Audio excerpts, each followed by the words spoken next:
Bonjour à tous et bienvenue sur la chaîne Monsieur Rabbit, j'espère que vous allez bien. Vous le savez, ici tous les jours je vous parle du meilleur de l'actu crypto, memecoin, NFT, jeux blockchain et airdrop dans un format qui dure un petit quart d'heure et c'est pas encore fait, pensez à vous abonner à la chaîne. Alors, comment vous dire que on est grave dans la sauce. Vous avez forcément suivi hier l'allocution de Trump et la concrétisation de ces fameux tarifs douaniers qui vont rentrer en vigueur le 5 avril avec une réciprocité au 9 avril. Donc pour faire simple, il impose 10% à tout le monde et après, suivant un tableau calculé par rapport entre guillemets à ce que les US exportent et ce qu'ils importent des différents pays, il y a des taxes en plus. Par exemple, pour la Chine, ils vont faire 34%.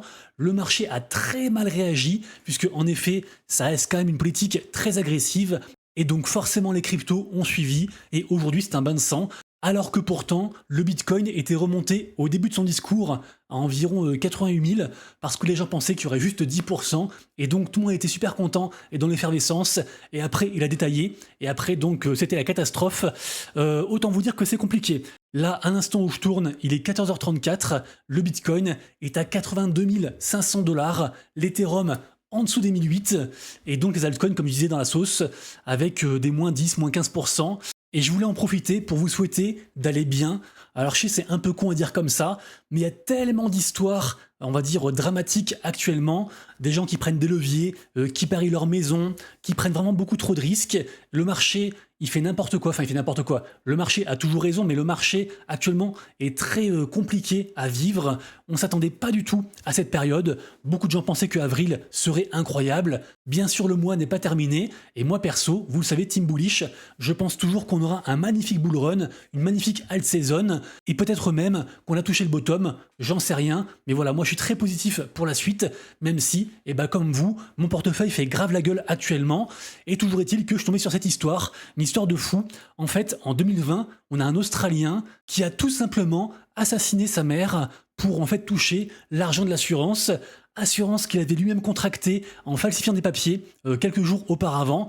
Donc en gros, il tue sa mère, il essaie de faire passer ça pour un suicide sous la douche. 3 jours après, il réclame de l'argent, et puis forcément, il se fait pincer. Et si l'histoire est surgie dernièrement, c'est parce que hier, la condamnation est tombée, et donc sans surprise, ce gars a écopé de la perpétuité. Pourquoi je vous en parle? Parce que ce gars s'était improvisé trader crypto, il avait en fait contracté une dette d'environ 100 000 $, et donc c'était pour couvrir cette dette et continuer à maintenir le train de vie donc de sa famille. Ils attendaient un enfant, et d'ailleurs ce qui est bizarre c'est que sa femme en fait à l'époque est une influenceuse très connue, avec vous le voyez 1 million de followers, et qui a encaissé des sommes à 5 chiffres pour mettre une photo sur son compte, et donc a priori il manquait pas d'argent. Tout ça pour dire que même avec une situation aisée, eh bien en fait personne n'est à l'abri de prendre trop de risques, et après d'avoir un revers de fortune comme ça, et un coup du destin.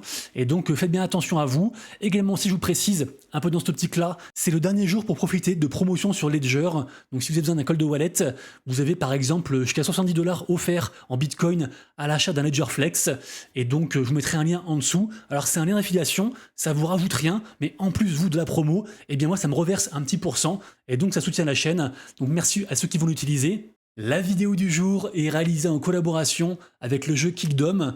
Je vous ai mis le teaser du jeu à l'écran. Alors vous connaissez forcément FIFA et Football Manager. Et bien Kickdom, c'est un mix entre les deux qui allie donc à la fois la stratégie et aussi le fun, où vous allez pouvoir donc gérer votre club, également aussi les joueurs à l'intérieur, les installations, un peu en fait toute la vie du club au général. Le jeu est dispo gratuitement, il est déjà sorti, et forcément si je vous en parle, c'est qu'il y a une grosse actu à ce propos. Alors, avant que je vous en parle, sachez que la team build depuis un bon moment.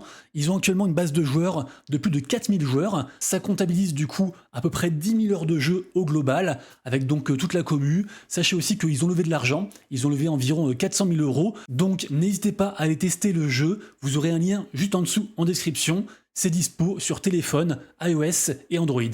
Alors, leur actu, qu'est-ce que c'est? C'est que à partir du 7 avril, et pour 3 semaines, il va y avoir un giga tournoi, plus de 100 communautés vont s'affronter, et il y aura un classement hebdomadaire, avec à la clé plein de récompenses, plus de 10 000 $ de récompenses in-game, sachant que, je ne l'ai pas encore dit, mais le projet a 2 tokens, un token in-game et un token on va dire, principal de l'écosystème, un token qu'on pourra revendre, et donc bien sûr aussi on pense à du airdrop, il y aura du airdrop, le token sortira très bientôt puisque le TGE est annoncé pour Q1 2025. Ce token s'appelle le KDC, le Kickdom Coin, et il va alimenter l'entièreté de l'écosystème Kickdom. Il y aura aussi des récompenses physiques, comme des maillots, des rôles Discord aussi, qui pourraient aboutir pareil à du airdrop. Bref, pensez à vous inscrire avant que le tournoi commence. Je le rappelle, ça commence le 7 avril. Pour ce faire, pour participer, rien de plus simple, seulement 2 choses à faire. D'une part, rejoindre impérativement le Discord, c'est impératif. Et secondo, forcément, télécharger les jeux, donc sur téléphone. Vous retrouverez bien sûr les liens Kickdom juste en dessous, en description et en commentaire épinglé. Et dernière chose, je ne l'ai pas encore dit, le jeu est soutenu par Myria et aussi par Scale Network, puisque le jeu est construit sur la blockchain Scale. J'espère vous avoir donné envie de commencer ce tournoi. Le lien est juste en dessous et nous on commence directement les actus.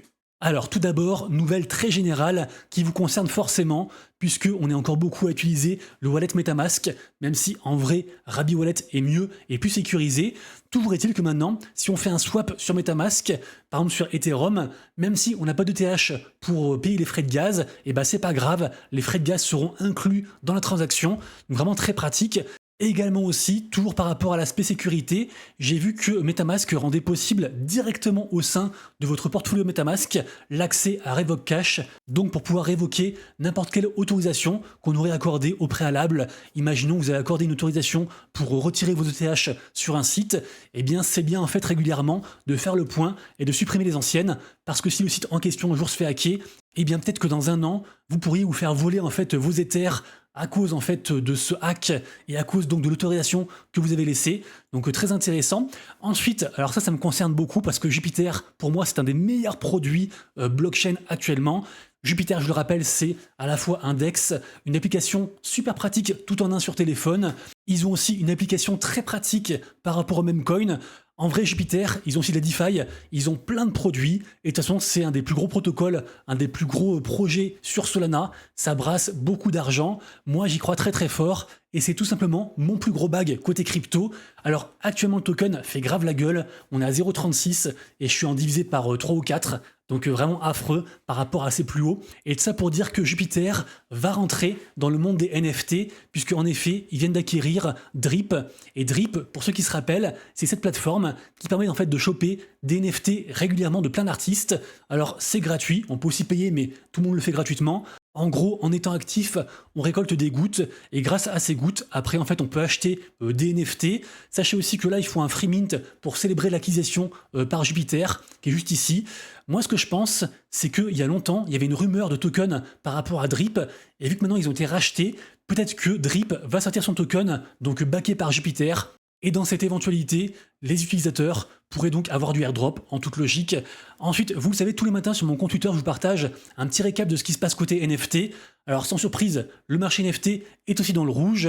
Juste aujourd'hui, je note 2 choses. Première chose, Memland qui fait encore un moins 14%. Et donc les Captains, la collecte principale, affiche un floor price, un prix plancher à 0,65 Ether. Et vous le savez aussi, c'est un de mes gros paris. Et donc je suis aussi grave dans la sauce par rapport à ça. Décidément actuellement, j'ai beaucoup d'investissements qui sont dans la sauce. Après, je pense que vous, c'est pareil. Également aussi, on continue à surveiller un des plus gros mints du moment, donc c'est Steady Teddy's, c'est sorti hier ou avant-hier, et donc pour l'instant on a un floor price sur la Bera chaîne à 100 Bera. Également aussi, on a Sugarton Horace qui fait un plus 50%, intéressant. Alors rappelez-vous, à la base, c'était un projet de la part de Zynga. Zynga, donc c'est ce qu'ont fait Farmville à l'époque, et ensuite la boîte avait été rachetée par Tech2, la maison mère de GTA. Il y a plusieurs mois, Sugarton s'est affranchi et maintenant ils sont autonomes et donc potentiellement ils vont sortir aussi un token. Alors je crois que ça a été confirmé, mais ça fait un bout de temps que j'ai pas une nouvelle, donc à revoir. Toujours est-il que Sugarton a déjà une collection NFT et qu'ils vont en faire une seconde sur la Abstract Chain. Et donc c'est pour ça en fait que les NFT sur Ethereum sont en train de pumper, parce que forcément en fait on pourra choper les seconds. Et aussi il y a cette rumeur donc de airdrop, comme je disais. Pour le reste, je vous laisse voir, rien de particulier. Tout de même, par rapport au prochain mint, jetez un œil à Origin. Origin, c'est c'est une boîte qui permet d'investir early dans différents projets Web3. Ça build sur Hedera, donc sur Hbar. D'ailleurs, petite digression, je ne sais pas si vous avez vu, mais on a Hbar qui a fait une proposition pour acquérir TikTok US. Donc on verra si ça se passe, mais ça se passe, ce serait assez incroyable pour cet écosystème. Bref, Origin va faire une collection NFT, et si jamais vous êtes holder de ces collections NFT qui sont actuellement à l'écran, eh bien vous aurez un rôle dans leur Discord. Et évidemment, ce rôle devrait pouvoir faire en sorte qu'on puisse minter leur collection NFT, et autre collection aussi qui va arriver prochainement, ce sera un free mint très petit, je crois qu'il y a seulement 300 NFT, donc vraiment ça va être dur à choper. Je parle de Space Rush, c'est un projet gaming. Ici d'ailleurs, vous avez aussi une loterie pour ceux qui veulent tenter leur chance et donc choper une whitelist. Gros projet qui est quand même backé par pas mal de KOL, donc d'influenceurs, et je pense qu'il n'y a pas trop de risques, vu que je le rappelle, c'est gratuit. On reste ensuite côté gaming. Je vous l'ai dit hier, le token Quest est sorti hier du MMO Raven Quest, et au final, ça reste une bonne surprise, puisque le prix du TGE était à 0,06 $ et qu'au final, on est sorti à 0,12, donc en gros en x2. Par contre, il y a encore un petit drama, parce que le vesting, pour ceux qui ont investi en amont, apparemment il est ignoble, mais du coup forcément ça supprime une pression vendeuse. C'est aussi un drama qu'on retrouve sur Off the Grid, dont j'ai beaucoup parlé semaine dernière et cette semaine aussi. Et d'ailleurs Off the Grid qui propose un pack pour avril, on va dire en collaboration avec les Bored Ape, donc les singes NFT, et en gros donc dans ce pack il y a entre autres des skins qui sont donc utilisables en jeu, comme des skins, évidemment. Donc voilà, pour ceux qui veulent se grimer en Bored Ape, c'est possible. Ça reste, je trouve, un partenariat assez cool, une belle activation, et donc c'est chouette pour les joueurs. Par contre, les investisseurs, eux, ils ont quand même pris très très cher avec le token du coup Gun, qui est sorti il y a quelques jours, et qui est pas mal dans la sauce actuellement. Et d'ailleurs, en parlant de token et de Bored Ape, on a aussi une rumeur comme quoi il pourrait y avoir un second token dans l'écosystème Yuga Labs, donc ceux qui sont derrière les Bored Ape. En effet, on a CryptoGarga, un des 4 cofondateurs de Yuga Labs, qui fait une allusion, potentiellement, en tout cas une réponse, au fameux token Redacted, qui serait donc en fait le second token de l'écosystème. Évidemment, ça reste purement la spéculation, et moi perso, je pense qu'il n'y aura pas de second token, mais bon, on sait jamais, les tokens lèvent tellement d'argent facilement que ça pourrait être une solution pour différentes boîtes avec, on va dire, un certain prestige et une certaine communauté. Ensuite, on a un drama par rapport à Trésor. Alors Trésor, je ne sais pas si vous vous rappelez, à la base, c'était un projet sur Arbitrum, et en fait, Trésor, si vous voulez, ils sont émancipés, ils ont créé leur propre écosystème avec aussi différents jeux, notamment le jeu qui s'appelle The Beacon, et là, apparemment, de grosses restructurations financières, des gros changements, licenciements, nouvelle direction, bref, ça m'a l'air compliqué. Et on a carrément le jeu The Beacon qui a demandé à rebridge dans le sens inverse les NFT, donc de Trésor jusqu'à Arbitrum, alors que ça a été rebridgé dans le bon sens, genre il y a plusieurs mois, justement quand ils s'étaient émancipés Trésor et qu'ils avaient créé leur propre truc. Donc je trouve que ça pue un peu. Pendant que je vous parle, quelques images du jeu The Beacon, qui reste un très gros jeu et qui donc retourne sur Arbitrum. Évidemment, le token Magic de l'écosystème Trésor est dans la sauce. Et sinon, en parlant de jeux un peu de ce style-ci, donc des jeux, on va dire, un peu ambiance, RPG roguelite à l'ancienne, pixelisé, comme on avait avant sur certaines consoles, eh bien je vous parle de Cambria. Alors Cambria, c'est un peu un jeu du style, ça ressemble beaucoup, quelques images actuellement à l'écran, et Cambria, je sais pas si vous vous rappelez, ils ont déjà fait une saison 1 qui avait très bien marché, avec bien sûr aussi un airdrop qui a été promis, et là ils vont faire une saison 2. Alors à la base, Cambria, c'était sur Blast, la blockchain de Blur, et dernièrement, ils sont partis sur une blockchain plus hypée côté gaming, je parle de Abstract, et donc voilà, la saison 2 va arriver, avec elle, forcément aussi, une promesse de airdrop. Sachez que la documentation reliée donc à cette nouvelle saison sort aujourd'hui, et que la saison 2 sortira officiellement le 7 avril. Donc voilà, comme ça vous avez le temps de vous préparer un petit peu par rapport à ce projet. J'insiste, c'est un très joli projet, et puisqu'on parle de airdrop, alors là pour le coup, c'est vraiment très niche. On passe sur la blockchain Ronin, et je parle du jeu Wonder Wars, qui est un petit jeu, on va dire, de stratégie. Voilà, quelques images ici. Pour faire très simple, le jeu est gratuit et ouvert à tous. De base, ils font une campagne de airdrop, de play to airdrop qui commence aujourd'hui. Évidemment aussi, ceux qui ont des NFT ou ceux qui achètent un pass qui coûte la modique somme de 20 runs, eh bien vous aurez un multiplicateur et donc potentiellement plus de points et forcément aussi plus de airdrop. Mais voilà, par les temps qui courent, on n'a pas forcément grand chose à faire, si ce n'est essayer de se détourner du marché, et donc ce petit airdrop peut être intéressant. Et enfin, autre petit airdrop par rapport au jeu Katen Tsubasa, donc Olivier Tom Rivals. Donc ça, c'est pour faire simple, c'est un tap to learn sur Telegram.